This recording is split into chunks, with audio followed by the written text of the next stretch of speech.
Les matériaux de construction venant des plastiques recyclés seront des briques compressées qui vont permettre de faire les fondations et le soubassement.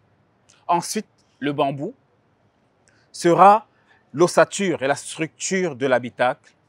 Et pour le gros des murs, nous allons donc utiliser des bottes de paille compressées. Je suis Nkapé Menjikam Stéphane, étudiant en architecture. Le thème que nous avons présenté à la soutenance était sur les projets d'urbain et de développement durable. Le thème, c'était l'architecture d'urgence, notamment le cas des déplacés et des réfugiés du camp de Faladié à Bamako. Des milliers de personnes déplacées qui vivent là, qui sont complètement défavorisées. Et ce camp a déjà subi 2 incendies majeurs. C'est suite à ces incendies que l'école d'architecture ESIO, après avoir fait des descentes, a constaté l'état vraiment précaire des abris, de la situation des déplacés.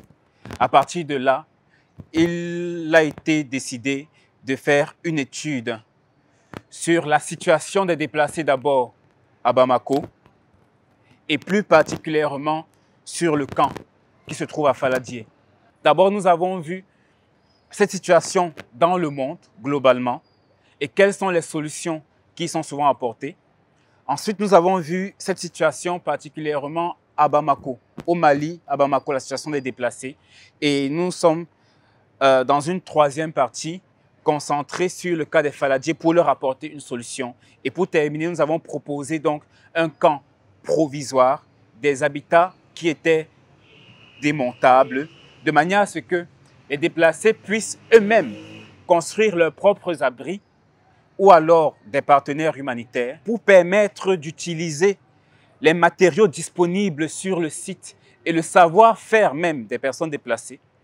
Nous avons pensé à utiliser la paille parce que la paille est abondante à Bamako, la paille sèche et également le bambou qui est disponible effectivement au Mali, qu'on retrouve à partir de la région de Kita et qui est assez facile d'accès. Nous avons constaté que les populations du Mali ont un savoir-faire pour travailler le bambou. Et la troisième chose est le recyclage des déchets. Car on va constater à Faladié que les populations, les milliers de personnes qui vivent là-bas, vivent justement dans une décharge d'ordures. Donc, il s'agit de recycler d'abord les ordures pour constituer des matériaux de construction. Les matériaux de construction venant des plastiques recyclés seront des briques compressées qui vont permettre de faire les fondations et le soubassement.